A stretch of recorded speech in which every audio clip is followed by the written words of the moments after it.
Praise the Lord. கர்த்தருக்கு ஸ்தோத்திரம். இன்று கர்த்தர் நம்மோடு பேச விரும்புகிற வார்த்தை, உன் சுக வாழ்வு சீக்கிரத்தில் துளிர்க்கும். ஆமென். நம்ம வாழ்க்கையில கர்த்தர் சுகத்தை தருவேன், சுகமான வாழ்க்கையை தருவேன், அதை சீக்கிரமா துளுக்க செய்வேன்னு சொல்றாருங்க.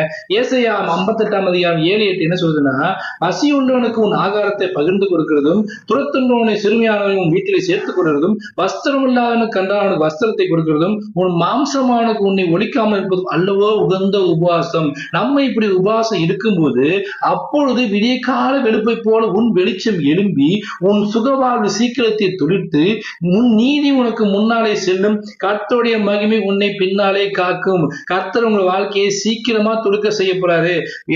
பழைய பாட்டுல பாத்தீங்கன்னா மோசேக்கு ஆரோனுக்கு விரோதமாக இஸ்ரவேல் ஜனங்க முன்னிருப்பாங்க. அப்ப எல்லா கோத்திரத்துக்கும் கோலை கொண்டு சொல்றாரு. அப்ப ஆரோனோட துளுத்துக்கோள் ஒரே ராத்திரியில பாத்தீங்கன்னா ஆரோனோட கோல் மட்டும் ஒரே நாள்ல துளிர்த்து பூ பூத்து வாதுமை பழங்களை காமிச்சான். அதே போல கர்த்தர் ஒரு நாள்ல கர்த்தர் வாழ்க்கையில மாற்றி போடுவது வல்லமை என் தேவனிடம் உள்ளது.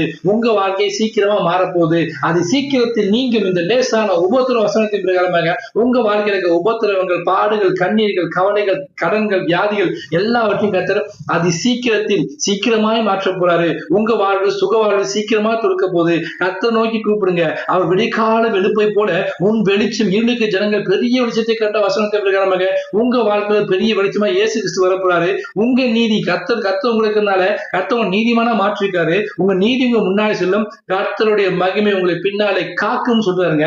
இதை விட என்னங்க வேணும்? கர்த்தருடைய மகிமை பிடிச்சு கொள்ளுங்க, அவர் வசனத்தை பிடிச்சு கொள்ளுங்க, அவர் வார்த்தையை பிடிச்சு கொள்ளுங்க, அவர் சமூகத்தை பிடிச்சு கொள்ளுங்க. அது சீக்கிரத்தில் உங்க வாழ்க்கையில சுக வாழ்வு துருக்க போகிறது. விசுவாசம் ஆமை பெற்றுக் கொள்ளுங்கள். ஆமென். God bless you.